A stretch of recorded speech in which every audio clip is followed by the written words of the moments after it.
Hi guys, I'm Suraj. First of all, I would like to thank you all for your support. मैंने इतना ज़्यादा response कभी expect नहीं किया था. So हमारे फर्स्ट वीक का टारगेट था going to the gym, which was step 1. अब हम हमारे सेकेंड वीक की तरफ मूव कर रहे हैं, तो कुछ चीज़ें हैं जो मैं आपको बताना चाहूँगा, which is step 2, that is dos and don'ts. So सबसे पहले हम डूज से स्टार्ट करेंगे. So the first do is make flexible time table. इसमें आपको क्या करना है कि आप अपने लिए एक टाइम टेबल प्रिपेयर कीजिए कि आप दिन में जा पा रहे हैं या रात में जा रहे हैं. आपको मुझे या किसी और इन्फ्लुएंसर को कॉपी करने की ज़रूरत नहीं है. आप अपने हिसाब से उस टाइम टेबल को ट्वीक कर सकते हैं. जैसे कि मेरे टाइम टेबल में आप देखेंगे कि मैं मंडे को फुल बॉडी स्प्लिट करता हूँ except for arms and shoulders.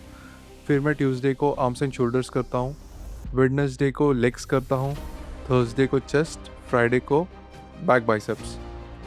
इसी तरीके से आप अपने लिए चीज़ों को थोड़ा चेंज कर सकते हैं. अगर आप 4 दिन जाते हैं तो आप उस हिसाब से अपने टाइम टेबल को एडजस्ट कीजिए. इसमें आप कर सकते हैं upper body, lower body, upper body, lower body. या फिर अगर आप हफ्ते में 6 दिन जा रहे हैं तो आप पुश पुल लेग्स इस स्प्लिट को भी फॉलो कर सकते हैं.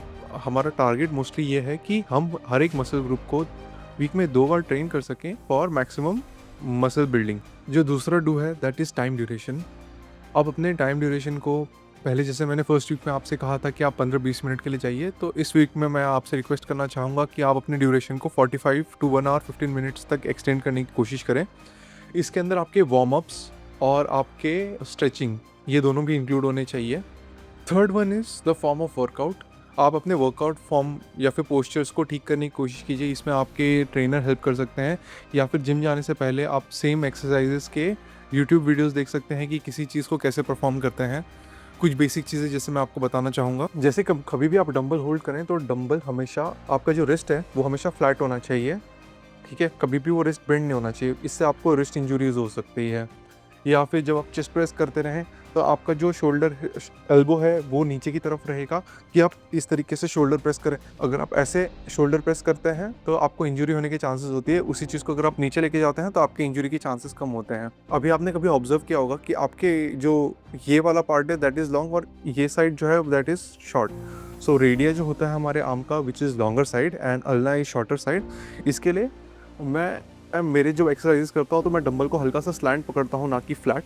सो इस तरीके के छोटे छोटे चेंजेस आप अपने फॉर्म्स में कर सकते हैं. There is no one scientific way कि आप किस तरीके से उस चीज़ को परफॉर्म करें. हर इंसान का अपना कुछ रहता है. मैं एक और एग्जांपल देना चाहूँगा. मेरे एल्बो में मुझे बहुत दर्द होता है, जैसे ये वाला वर्कआउट हो गया, ट्राइसेप एक्सटेंशंस, या फिर जब मैं हेवी चेस्ट में जब मैं एकदम नीचे तक जाता हूँ तो कभी कभी वेरी रेयरली चेस्ट प्रेसेस या फिर शोल्डर प्रेसेस में मुझे एल्बो के अंदर बहुत दर्द होना शुरू होता है. तो मैं उस टाइम पे ज़्यादा डीप नहीं जाता हूँ. इट्स नॉट लाइक कि वो गलत है. हाँ, ज़्यादा डीप जाएंगे तो आपका रेंज ऑफ मोशन बढ़ेगा which is very good. But अगर आपको दर्द हो रहा है या फिर आप उस चीज़ में कंफर्टेबल नहीं है तो उस चीज़ को आप ना ही परफॉर्म करें तो बेटर है. फोर्थ वन जो है वो है आपका वेट चेक. तो सबसे पहले मैं आपको एक रिकमेंड करना चाहूँगा कि आप ऐसे कोई एक वेइंग स्केल ले लें. आपने देखा होगा कि मैं भी अपना वेट फ्रिक्वेंटली ट्रैक करता हूँ and currently I have lost almost 2 kgs in 5 days. ये कम्प्लीटली फैट लॉस नहीं है. इसमें से मेजर चंक है वाटर वेट, ग्लाइकोजन और ब्लोटिंग का. ये मत सोचिएगा कि ये फैट लॉस है. हाँ, we are progressing towards fat loss, but इतने जल्दी जो रिजल्ट आता है ये मोस्टली फैट लॉस नहीं होता. आप हर अल्टरनेट डेज अपना बॉडी वेट चेक कर सके. इससे 2 चीज़ें होंगी. सबसे पहले हम अभी फ़िलहाल कैलोरीज कैलकुलेट नहीं कर रहे हैं, तो अगर फॉर अ प्रोलॉन्ग ड्यूरेशन आपका वेट सेम रह रहा है तो मतलब आप मेंटेनेंस कैलोरीज में खा रहे हैं. अगर आपका वेट कम हो रहा है मतलब आप कैलोरी डेफिसिट में हैं. अगर आपका वेट बढ़ रहा है तो आप कैलोरी सरप्लस में हैं. इस पर आप इन्वेस्ट कर सकते हैं. This is a good investment. The fifth topic is protein intake. So अगर आप एक अच्छा डाइट फॉलो नहीं कर रहे हैं तो बहुत चांसेस हैं कि आपका जो प्रोटीन इंटेक है वो बहुत कम होगा. हमें इस प्रोटीन इंटेक को बढ़ाना है. तो फॉर एग्जांपल 65 kg के इंसान की मिनिमम रिक्वायरमेंट होती है 65 grams of protein per day. But अगर वहीं पे वो बंदा वर्कआउट कर रहा है तो उसे ऑलमोस्ट 1.5 ग्राम्स ऑफ प्रोटीन पर kg बॉडी वेट चाहिए रहता है.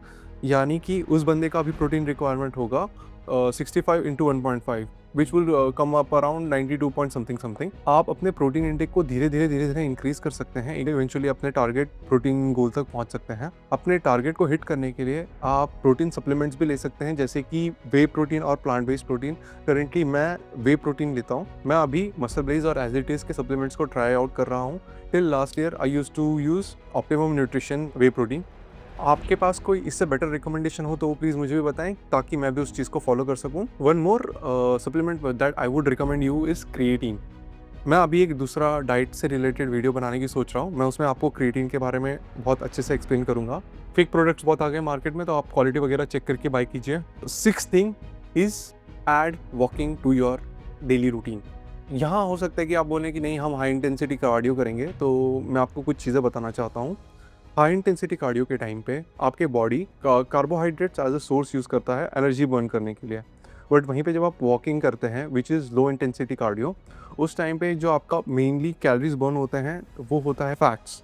तो आई वुड सजेस्ट यू कि आप ऑलमोस्ट 10,000 स्टेप्स अ डे चलें। आप उससे ज़्यादा चलेंगे तो और बेटर है, बट एटलीस्ट आप अगर 30 डेज ये करके दिखते हैं तो आपको विजिबल डिफरेंसेस पता चलेगा। 7th and the most important of all is sleep.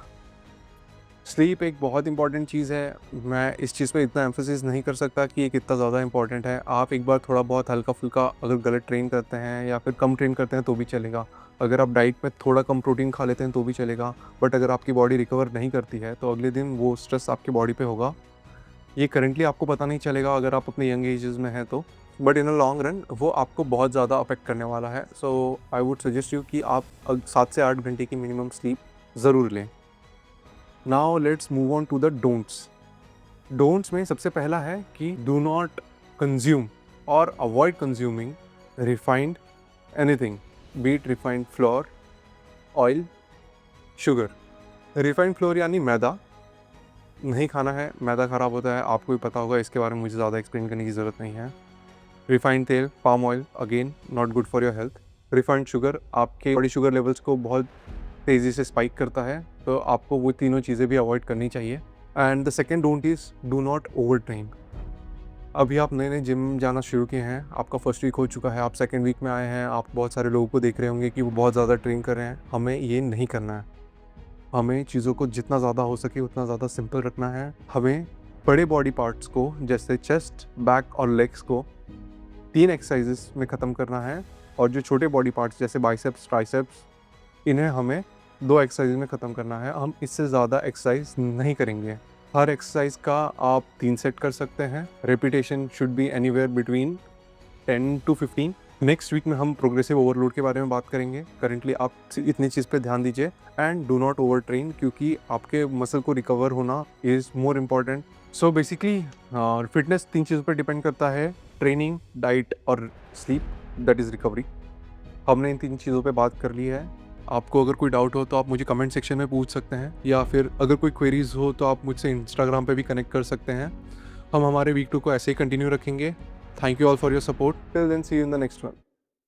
मेरा ये चैनल सब्सक्राइब करें और मेरे हर अपडेट आपको मिले, इसके लिए बेल आइकन जरूर दबाइएगा। आप सभी को मेरी ढेर सारी शुभकामनाएं।